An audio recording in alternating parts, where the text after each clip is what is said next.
Sri Aurobindo's Savitri, a legend and a symbol. Book-1, Canto-5. The Yoga of the King. The Yoga of the Spirit's freedom and greatness. This knowledge first he had of time-born men, admitted through a curtain of bright mind that hangs between our thoughts and absolute sight. He found the occult cave, the mystic door, near to the well of vision in the soul, and entered where the wings of glory brood, in the silent space where all is forever known. Indifferent to doubt and to belief, avid of the naked real's single shock, he shore the cord of mind that ties the earth heart, and cast away the yoke of matter's law. The body's rules bound not the spirit's powers. When life had stopped its beats, death broke not in. He dared to live when breath and thought were still. Thus could he step into that magic place, which few can even glimpse with hurried glance, lifted for a moment from mind's labored works and the poverty of nature's earthly sight. All that the gods have learned is there self-known.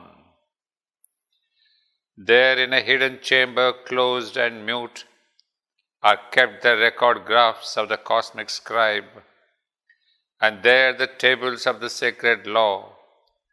There is the book of being's index page.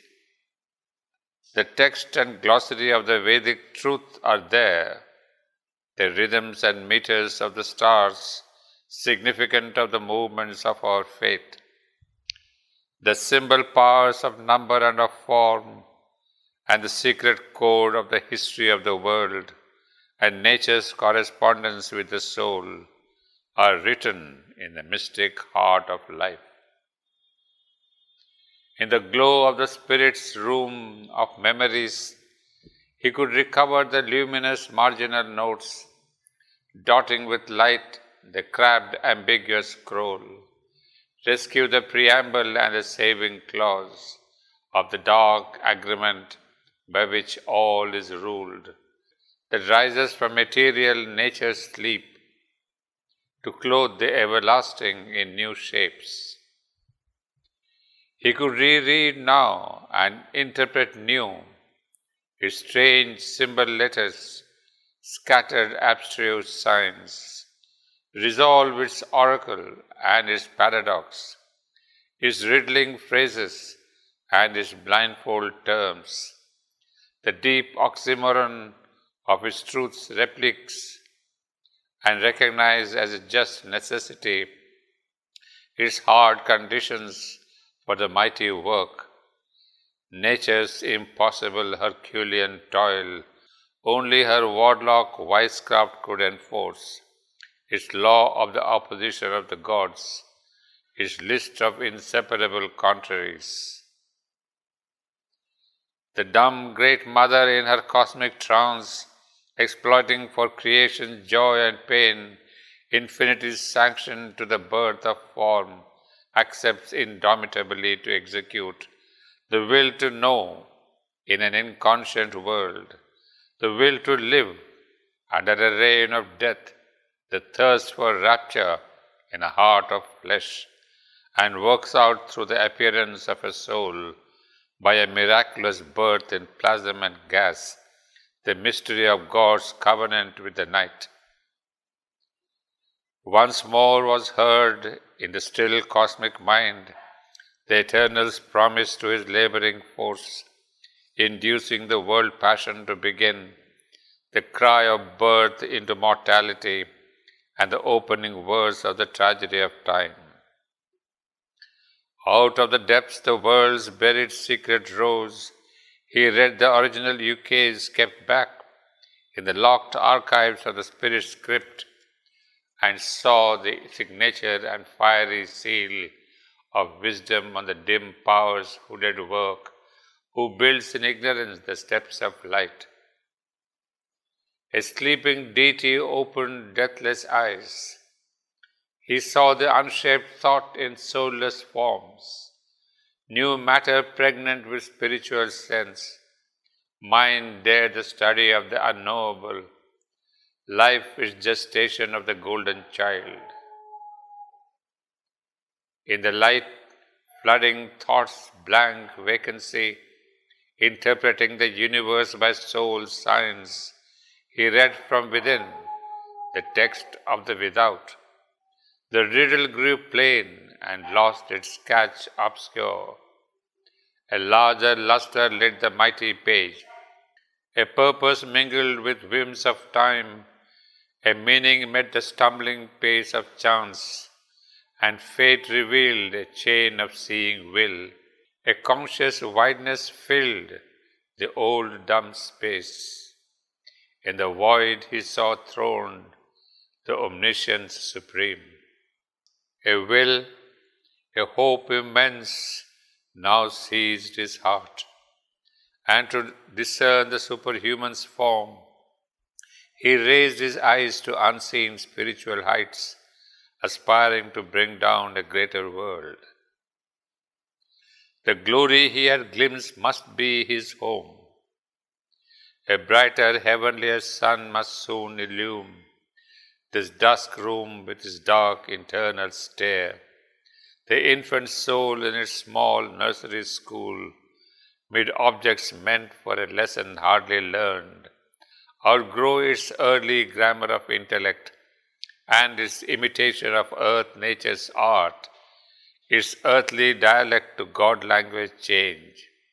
In living symbols, study reality and learn the logic of the infinite. The ideal must be nature's common truth, the body illumined with the indwelling God, the heart and mind feel one with all that is. A conscious soul live in a conscious world. As through a mist, a sovereign peak is seen, the greatness of the eternal spirit appeared, exiled in a fragmented universe, amid half-semblances of diviner things. These now could serve no more his regal turn. The immortal's pride refused the doom to live, a miser of the scanty bargain made between our littleness and bounded hopes, and the compassionate infinitudes. His height repelled the lowness of earth's state. A wideness discontented with its frame, resiled from poor ascent to nature's terms. The harsh contract spurned, and the diminished lease. Only beginnings are accomplished here.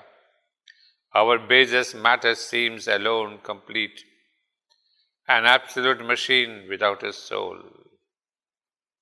Or all seems a misfit of half ideas, or we're saddled with the vice of earthly form, a hurried imperfect glimpse of heavenly things, guesses and travesties of celestial types.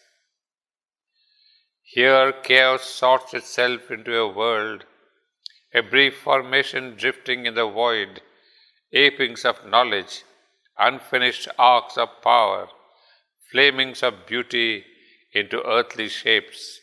Love's broken reflexes of unity swim, fragment mirrorings of a floating sun. A packed assemblage of crude tentative lives are pieced into a tessellated whole. There is no perfect answer to our hopes. There are blind, voiceless doors that have no key. Thought climbs in vain and brings a borrowed light. Cheated by counterfeits, sold to us in life's mart. Our hearts clutch at a forfeited heavenly bliss. There is a provender for the mind's satiety.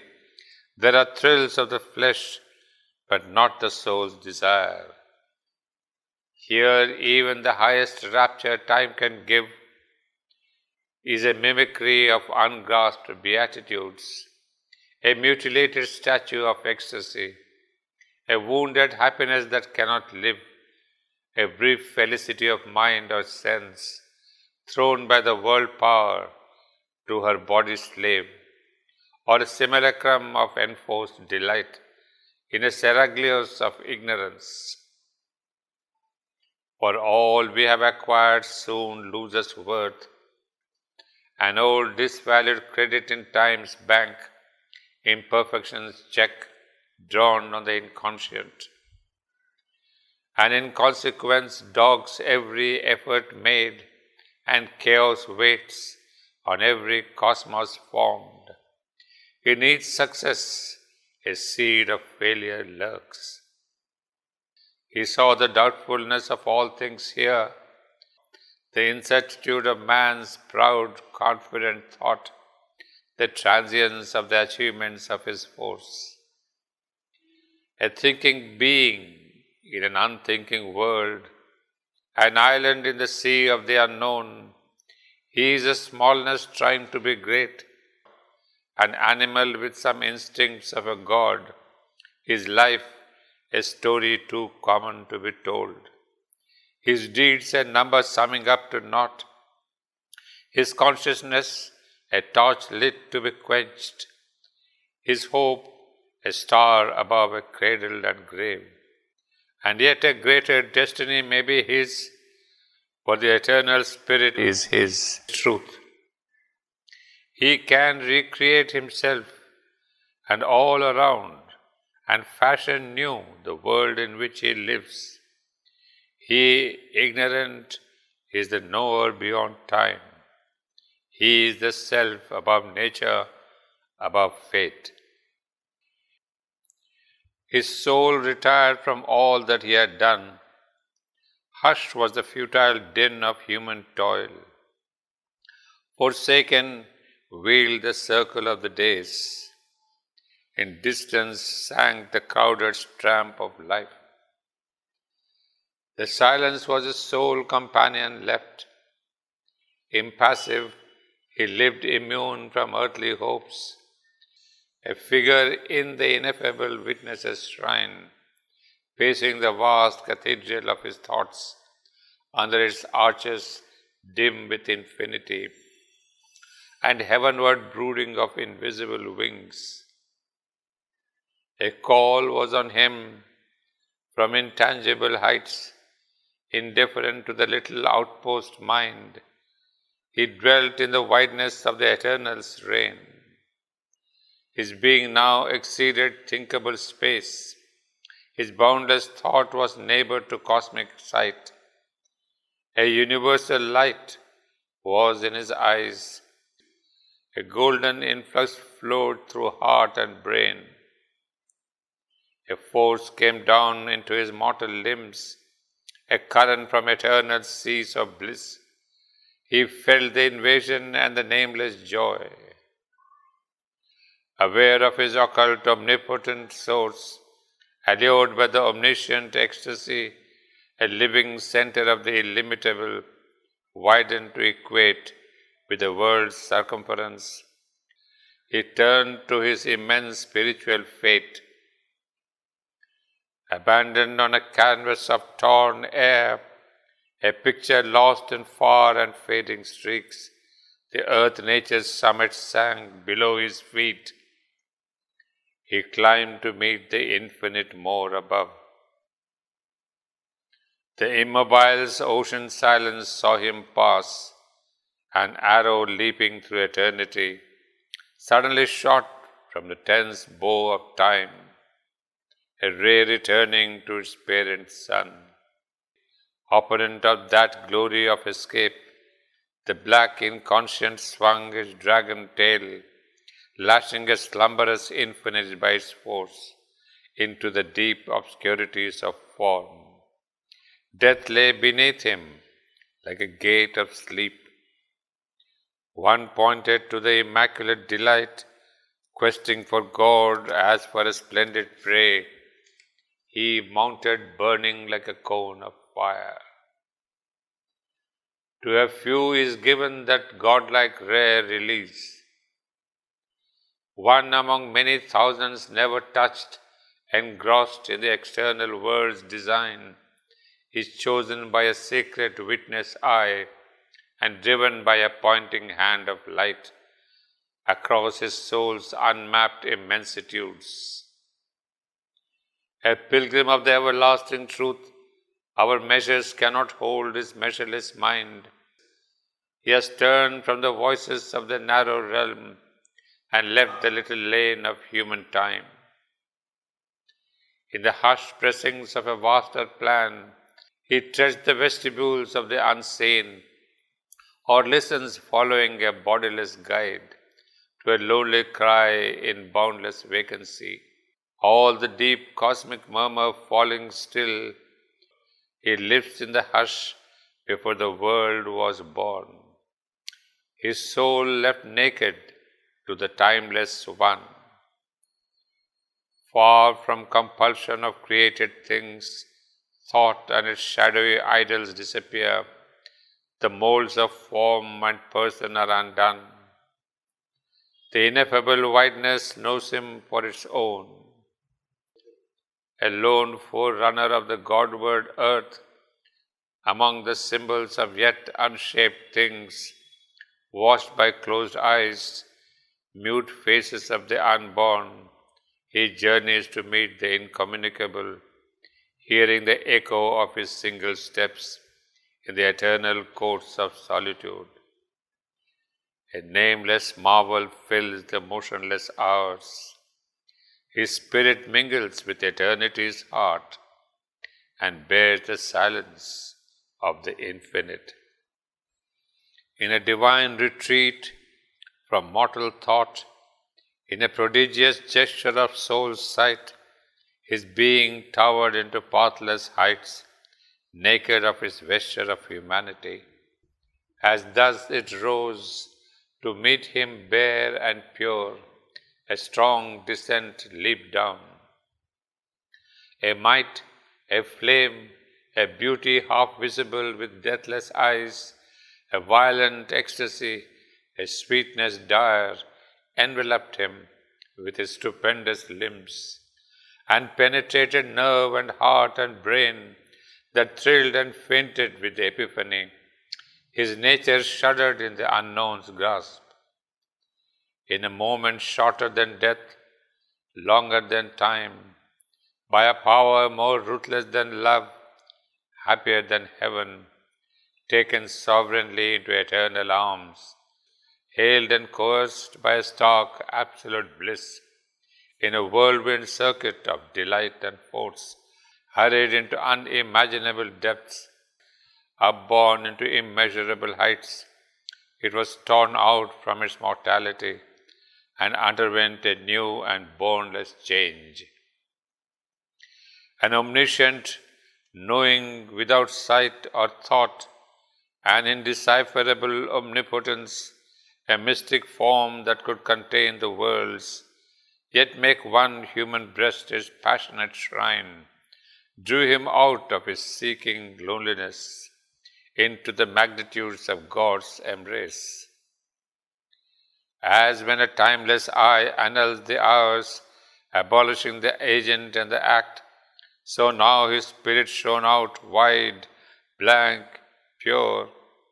His weakened mind became an empty slate on which the universal and soul could write. All that represses our fallen consciousness was taken from him like a forgotten load. A fire that seemed the body of a god consumed the limiting figures of the past and made large room for a new self to live. Eternity's contact broke the molds of sense. A greater force than the earthly held his limbs, huge workings bared his undiscovered shields.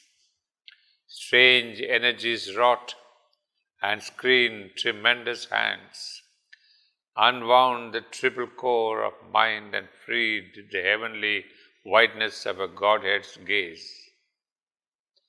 As through a dress the wearer's shape is seen, there reached through forms to the hidden absolute, a cosmic feeling and transcendent sight. Increased and heightened were the instruments. Illusion lost her aggrandizing lens, as from her failing hand the measures fell. Atomic looked the thing that loomed so large. The little ego's ring could join no more. In the enormous spaces of the self, the body now seemed only a wandering shell, his mind the many-frescoed outer coat of an imperishable inhabitant. His spirit breathed a superhuman air. The imprisoned deity rent its magic fence, as with a sound of thunder and of seas. Vast barriers crashed around the huge escape. Immutably coeval with the world, circle and end of every hope and toil, inexorably drawn round thought and act, the fixed, immovable peripheries efface themselves beneath the incarnate's tread. The dire velamen and the bottomless script, between which life and thought forever move, forbidden still to cross the dim, dread bounds. The guardian darkness is mute and formidable, empowered to circumscribe the wingless spirit in the boundaries of mind and ignorance, protecting no more a dual eternity, vanished, rescinding their enormous role. Once figure of creation's vain ellipse, the expanding zero lost its giant curve. The old adamantine vetoes stood no more. Overpowered were earth and nature's obsolete rule. The python coils of the restricting law could not restrain the swift arisen God. Abolished were the scripts of destiny. There was no small death-hunted creature more, no fragile form of being to preserve.